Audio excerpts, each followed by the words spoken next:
Welcome to Learn English Speaking. Let's talk stories. Here we bring you amazing stories to improve your English fluency. Don't forget to like, share, and subscribe for more exciting lessons. Let's learn together. Chap- Chapter 1 Endings. That Friday evening, at Heathrow Airport, Nelson Mbisi turned to wave a last goodbye to his student friends.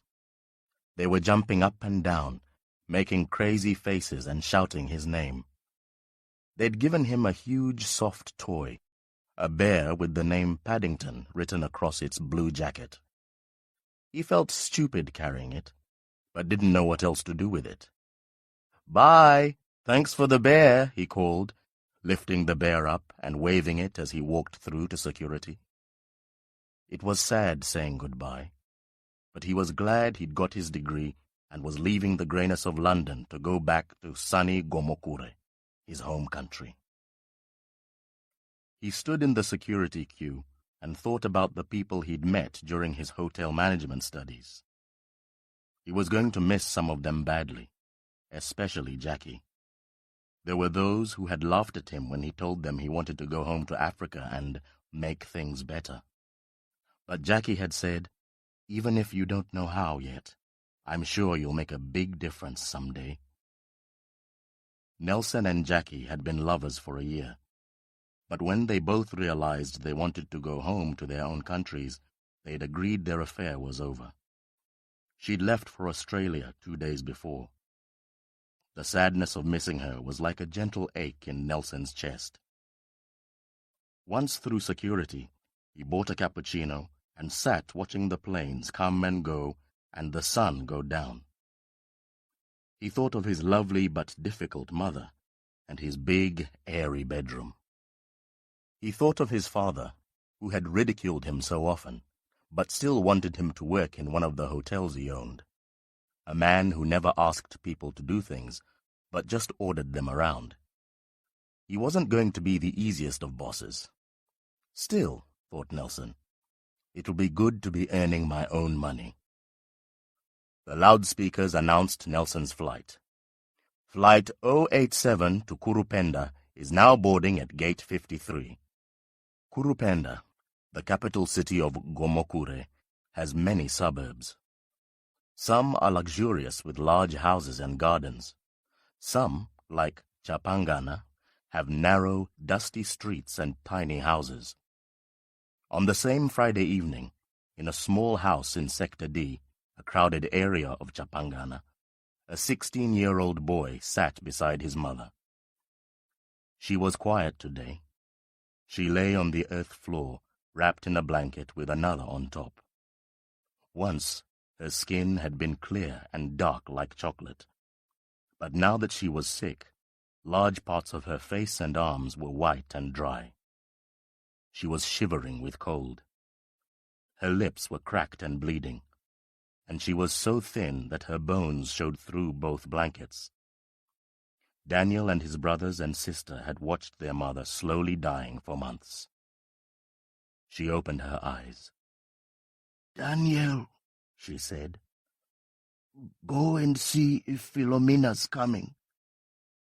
Her voice was weak, but her eyes burned in her bony face.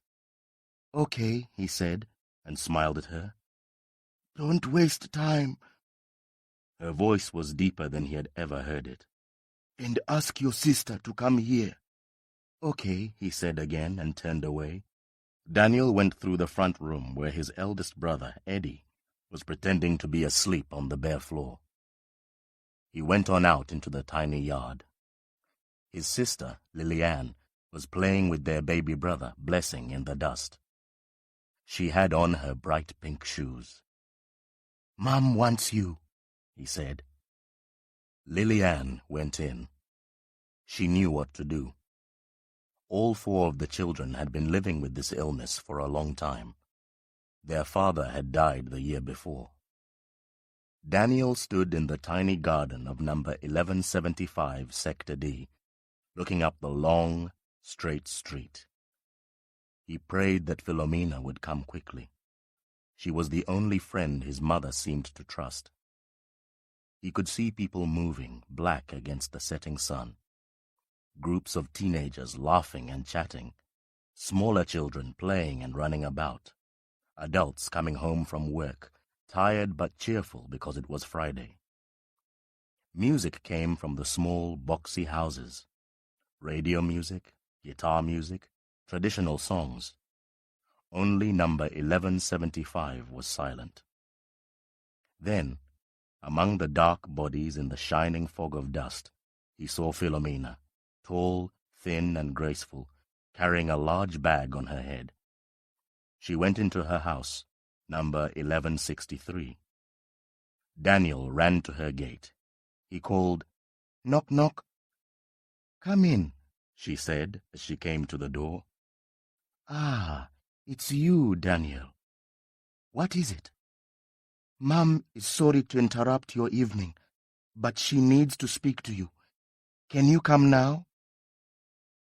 Philomena went inside, picked up her keys, closed the door, and followed Daniel without a word.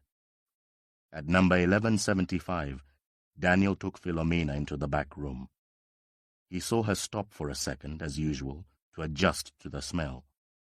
Then she smiled her wide smile, sat on the floor by his mother, and picked up a thin, dry hand. "Melanie," she said, "I've come."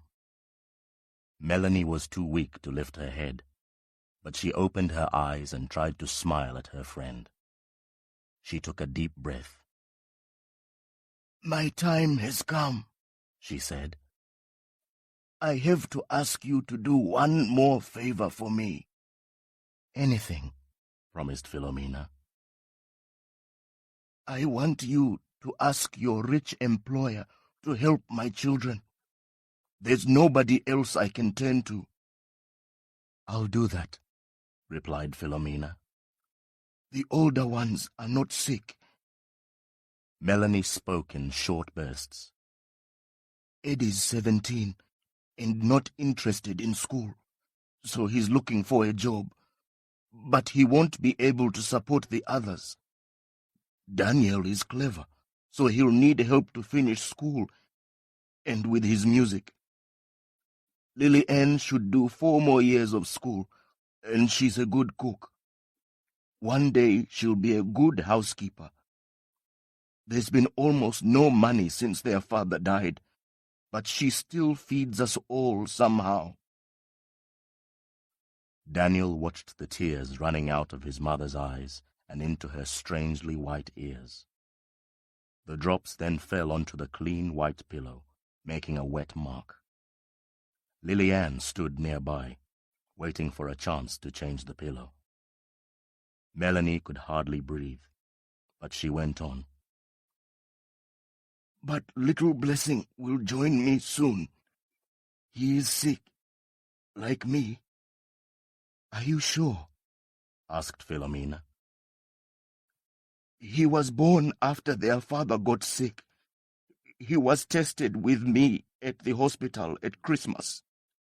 "You didn't tell me the result," said Philomena.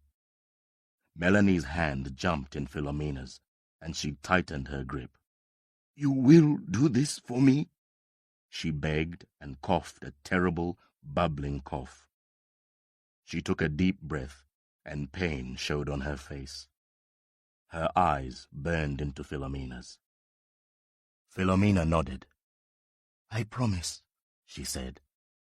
"Ask Eddie and Blessing to come to me," Melanie said. Philomena pulled open Melanie's fingers and stood up. She turned and ran through to the front door. "Eddie, bring Blessing," she called as she ran. "At once." Eddie was ready. He came in, put Blessing down beside his mother, and kissed the top of her head.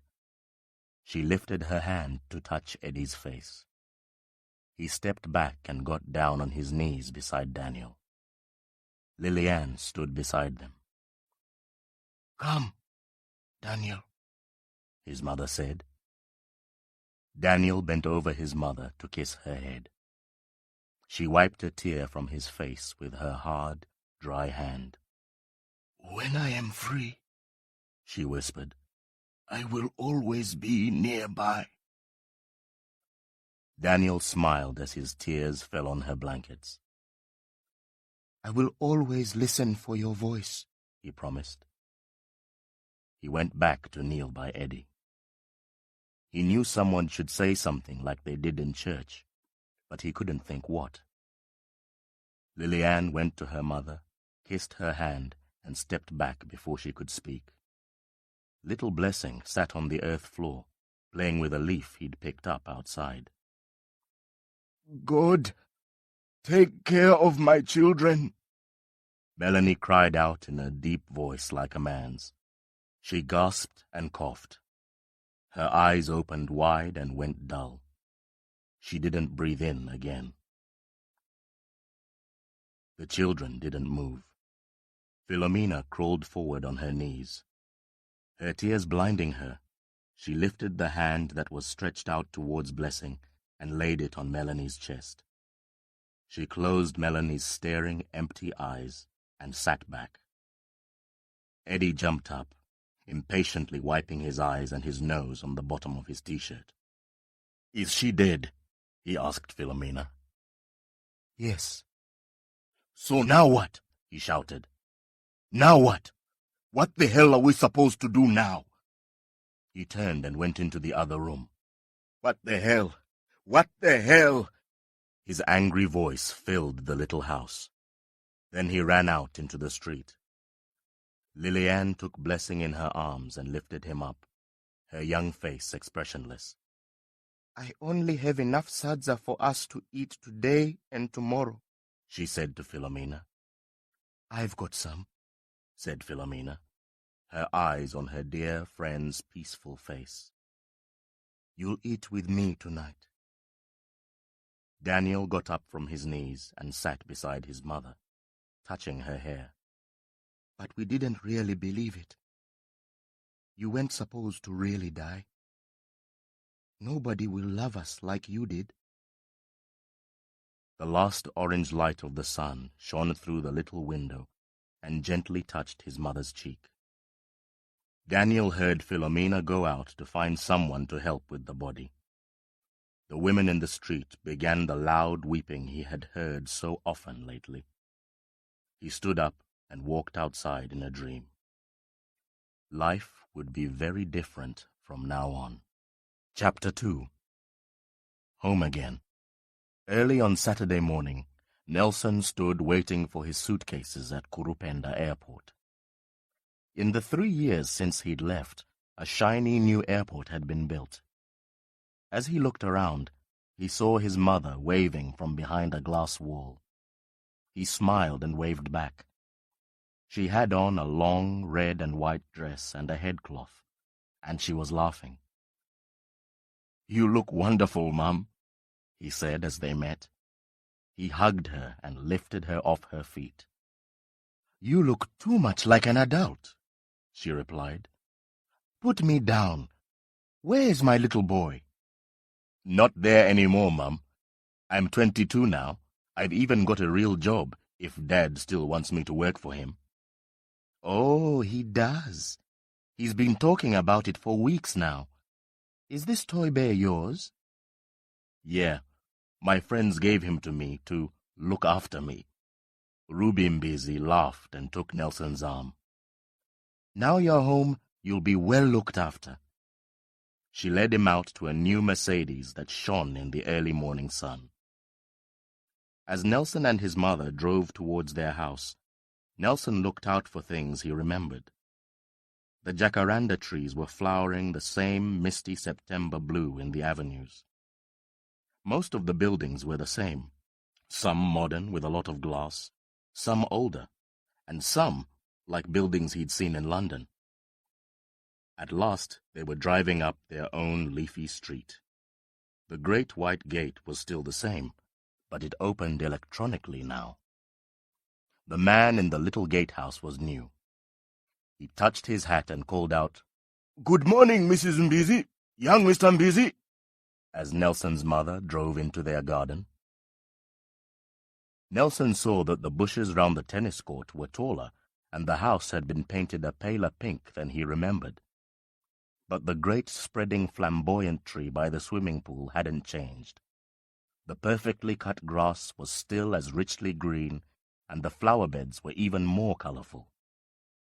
"It's good to be home," he said as they went up the steps into the house. "Are you hungry?" his mother asked. "You bet." "I'll ask cook to make you some breakfast. Come into my sitting room. There's something I want to show you." Ruby Mbisi sat down at her desk and pulled a large photograph towards her. "Your second cousins," she said with a smile. 3 lovely young women were sitting on the deck of a luxurious riverboat. They all wore bikinis and had the same empty smile on their perfect faces. "Look, Mum." Nelson was embarrassed by what he knew was coming. He walked over to the window. Ruby smiled. "You'll need some company, and they're all in town just now. You have a choice of 3. Let's leave it a week or 2, shall we, Mum?" There was a knock on the door, and Mrs. Mbisi called out, "What is it?" Philomena, the housekeeper, came in. "Excuse me, madam, but can I ask you something?" Nelson turned from the window to look at Philomena. "Oh, I'm sorry, Mr. Nelson." Philomena's smile was like a light in the dark by the door. "Welcome back. I didn't know you were here." "Thank you, Philomena," Nelson said. "Good to see you." "I'll come back later, madam." Philomena turned to go. "Was it something private?" asked Ruby Mbisi. "Not really, madam, but it's important. I wanted to ask you for help for some children. They've just lost their mother and their father, and they're orphans now." Nelson saw his mother's face harden. "Well, Philomena, if I helped every child in that situation, I would have nothing left within a week. Isn't that so?" Mrs. Mbisi said with a false little smile. "That's true, madam." Philomena looked down at her shoes. Nelson turned back to the window. "It was the mother's dying wish that I asked you," she said. "Well, now you have. Is there anything else?" "No, madam." "That's all then, Philomena. Thank you." Nelson waited until the door had closed and then asked his mother, "Couldn't you give something to the church and ask them to help that family? Then you needn't say the money's from you and you won't have others begging." "Nelson, my dearest, there are now thousands and thousands of AIDS orphans in this country. There's nothing anyone can do about it." "There must be, Mum. There must be organizations." "Well, I'm not an organization." "Perhaps Philomena just doesn't know who to ask." "Well, nor do I. So there's an end to it." Nelson was tired. He hadn't slept much on the plane, and he knew he would never persuade his mother to think about something when she didn't want to. "How's Dad?" he asked. "Busier than ever. I hardly ever see him." Ruby smiled a twisted smile, and her eyes warned him off the subject. "I'll go and have some breakfast by the pool," he said. Nelson bent to kiss her and went to the kitchen, leaving Ruby looking at the photograph. The smell of cook's biscuits and the warmth from the oven met him in the corridor. He stopped just before the kitchen as he heard Philomena say his name. "You didn't tell me Mr. Nelson was back," she was saying. "No, I thought you'd get a nice surprise," said Cook. "What do you mean by that?" "Well, he's always been your favorite." "He's everybody's favorite, not just mine. He's much too nice to have Mr. and Mrs. Mbisi as parents." Cook and Philomena laughed. This seemed to be an old joke. Nelson coughed to warn them he was coming. Cook said loudly, "Is Mr. Nelson's orange juice ready?" "Hello, Cook," said Nelson, as he came into the kitchen. I do believe you've got a bit fatter. Cook laughed with delight and clapped her hands. You sound very English now, Mr. Nelson, said Cook. Nelson smiled. Philomena, can you bring my breakfast out to the pool? He asked. Of course, she said. Nelson was almost asleep in the early sun when she arrived with a heavy tray. She put the tray down on a small table beside Nelson and turned to go. Philomena. Nelson sat up and looked at the glass of orange juice. What's the name of the family of orphans? The mother was Melanie Mawadza. There are 4 children. What's their address? He focused on his plate. Number 1175, Sector D. Do you live near there? Yes, 5 houses further up. Do they have any money at all? Nelson was still looking down, careful not to look into Philomena's eyes, remembering his African manners. I think they own their house, and they may be okay for a short while, but nobody's earning just now. Okay, Philomena, thanks. He looked up at last. Thank you, Mr. Nelson. Philomena turned and left. Why did I ask her about those children? He thought as he ate. I can't do anything to help. I've got no money. His parents had always talked of life in the sectors as ugly and dangerous, and had forbidden him to go there. Forget it, he thought. Better not to get involved. Chapter 3. Sector D. Nelson didn't see his father that first evening. Mr. Mbezi was the government minister for international trade as well as a hotelier, and he was giving a speech in Parliament. Next morning, breakfast was laid out as usual under the tree beside the glass doors from the dining room. Nelson sighed happily and sat down. It was good to be back. There was no sign of his mother or his father. But there was a note on the table. Welcome home. Sorry to miss you again.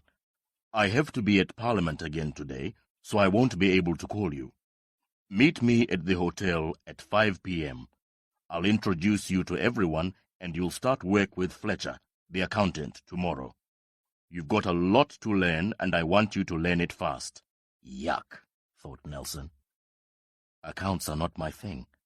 Perhaps I can get out of that soon and into guest services. He called a few friends as he ate, hoping to find a partner to play tennis. But it turned out that none of his old friends was free. They were either busy or out of the country. As he ate the last piece of toast, he was surprised to find himself thinking about Sector D. His parents would probably be furious if they knew he was even interested, so he'd have to be careful. And without money, he wasn't sure there was anything he could do to help. But I'd just like to see what it's like, he told himself. He went up to his room and put some old clothes into a backpack. Then he borrowed the gardener's truck and drove to a supermarket. In the men's toilets, he changed into the old clothes and a woolen hat with a hole in. Then he joined the queue for a bus. Nobody looked at him, and he found he was enjoying being someone else. In the tiny combi bus, the passengers were squeezed together. The girl on Nelson's left was pressed against him. She was pretty, and he thought of speaking to her, but the driver had music on so loud there was no point in trying. Nelson fought his way out of the bus at the Sector D stop. He asked for directions and set off down the long, dusty street. Number 1175 was deserted, the door shut. Nelson was surprised. As it was Sunday, he had expected there to be lots of people around, but in fact the whole area was strangely empty. Further down the street, a great jacaranda tree threw a cool shadow. He walked towards it, enjoying the difference between its blue and the blue of the sky. There was a silent crowd of people in its shade. He moved towards them quietly, keeping close to a fence. As he got nearer, he could hear someone singing. The music was from an mbira, and the voice was clear and sweet. Over the heads of the crowd, Nelson saw a young man sitting on a rock under the tree. He was playing the mbira and singing. The people around him were moving silently to the music. Some of them were crying. The young man sang, "So sit with us and drink a beer. Sit with us and share a tear." Nelson saw a man with a television camera in the crowd. The camera was pointed at the singer, and sometimes it turned slowly towards the listeners. The young man went on. "She's left us, but she's still here. Gonna live, keep her dear. Gonna sing, hold her near. She's left us, but she's still here." When he stopped, the crowd stood still for a moment. Then they all sighed. Some clapped their hands, and some just turned away sadly and left. Nelson stayed back and watched. He saw a girl of 11 or 12 in an old dress and bright pink shoes sitting beside a baby. She got up and started towards the singer. But the cameraman said, "Please, Lillian, stay and play with Blessing. I want a shot of you both." Behind him, Nelson heard a woman's voice say, "And then come and get some shots of their house. We'll go to the grave when the light's better. It's too bright just now." The young man who'd been singing stood up. He was tall, but much too thin, like a very young tree.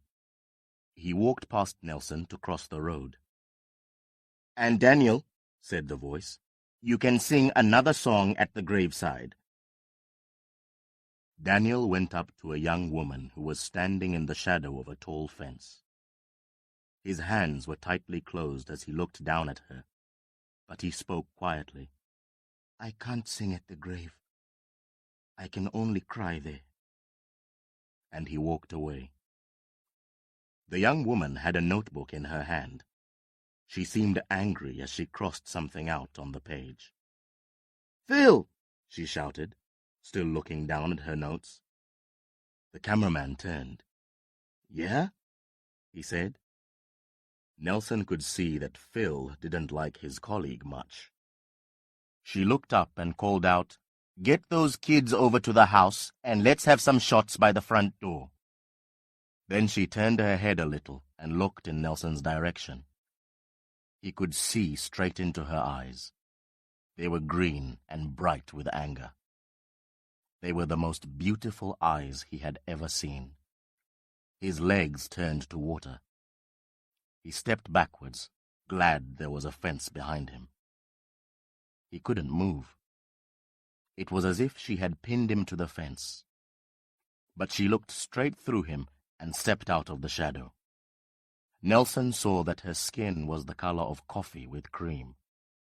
She walked fast across the road towards number 1175, stepping over a dirty plastic bag like a dancer. The thinning crowd followed Phil and the young woman. Nelson followed too, once his legs felt stronger. "Keep back there," the young woman shouted. People stepped back, raising white dust in the road. The sun was high now and very hot. "You, Lillian, show me where your mother was when she died." The woman and the girl went into the house. Daniel and some friends sat down by the door. Nelson stayed out in the road, but next to the garden fence. A friend asked Daniel, "Any news of Eddie?" "Not yet. He'll come back soon. You know him. It takes a lot of beer and girls to get over the bad times." "I saw him yesterday," said an older man. "He was at a bottle store in the city center. He had a girl on each side and a bottle in his hand." They all laughed. Daniel played quietly on his mbira while they talked. Phil stood impatiently in the sun. "Hey, Vicky," he called. "You ready for me in there?" He'd taken a floodlight and battery out of a black case. Vicky's angry voice called back. Yeah, okay. Come on in, and bring Daniel." Nelson waited against the fence. Daniel took the heavy battery from Phil and went in. Some of the young men began telling each other stories of Eddie's adventures when his father died. They laughed so much they had to sit down in the dust. Nelson had forgotten that most people in his country laughed a lot and sang and played music however bad they were feeling. He found he was smiling too. Then Vicky and the children came out. "Phil!" she called. Phil tripped in the doorway and bumped into Vicky. "Keep your big feet away from me," she said crossly. Nelson could not take his eyes off her. He wanted to go up to her and say, "It's okay. Don't be angry. Relax." Instead, he bent over the fence and asked Phil, "Where are you from?" Phil was looking down, adjusting the camera. "South Africa. Network 10. Joburg." Right. Johannesburg was over 1,000 kilometers away, so there wasn't much chance of his meeting Vicky again. Nelson felt suddenly depressed. He looked around at all the smiling young faces. Everyone was thin and bony, and he could smell rubbish and worse in the street. "How many of you will be dead soon?" he thought. Vicky was ready for Phil to film her talking. "Right, let's get on with it," she said. Phil was arranging the floodlight on the ground. "I need this light. The sun's too high. Can't see your face." "Oh, for God's sake," said Vicky. "Just get yourself together, will you?" Nelson opened his mouth to speak, but Daniel laughed and said, "Bike up a hill, that's our Phil." Everyone but Vicky laughed. "Ready," said Phil with a grin. He switched the light on and turned it towards her. She stood with her head up and looked directly at Phil's camera. She spoke clearly and with feeling. "This is the home of Daniel Mawadza and his brothers and sister. They are all under 18. Their father died last year. He was 38. Their mother died 2 days ago, so they are now orphans. The illness that killed their parents was AIDS. They want me to tell you about it. If they'd known what was wrong earlier, maybe their parents could have found treatment. If people could accept that this illness must not be hidden away, then they could talk about it more easily. Daniel and his family have nothing and no one. They are facing a long, slow death from being poor, if not from being sick, like their parents. This is happening all over Africa. Why are the governments of our countries doing so little? I'll tell you why. Because they're frightened by this illness. And yet, in African cultures, men and women don't talk to each other about it. But because our leaders feel fear and shame, thousands of people die every week. Thousands of new graves appear. Thousands of families are left without income. Thousands of children are orphaned. We must make sure our governments, our churches, and our society as a whole stop thinking of this illness as an illness of shame. We must make sure that everyone knows about it and knows how to stop it. We must make sure that there are fewer families like Daniel's, not more. Daniel Mawadza doesn't want to talk on camera. He says that when bad things happen, he makes them into music. He plays mbira and sings. Listen to him now. Vicky's voice changed completely as she said to Phil, "Cut that in before the shots of Daniel singing under the tree." "Right," said Phil. There was a moment of quiet when they finished. Then all the young people began to clap. Vicky looked surprised. "That's enough," she said, and picked up her bag and papers.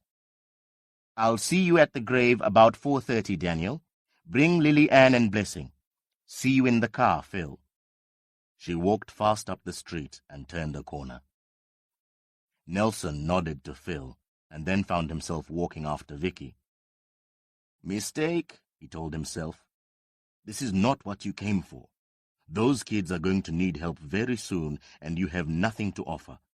And that girl's bad news. And she lives 1,000 kilometers away.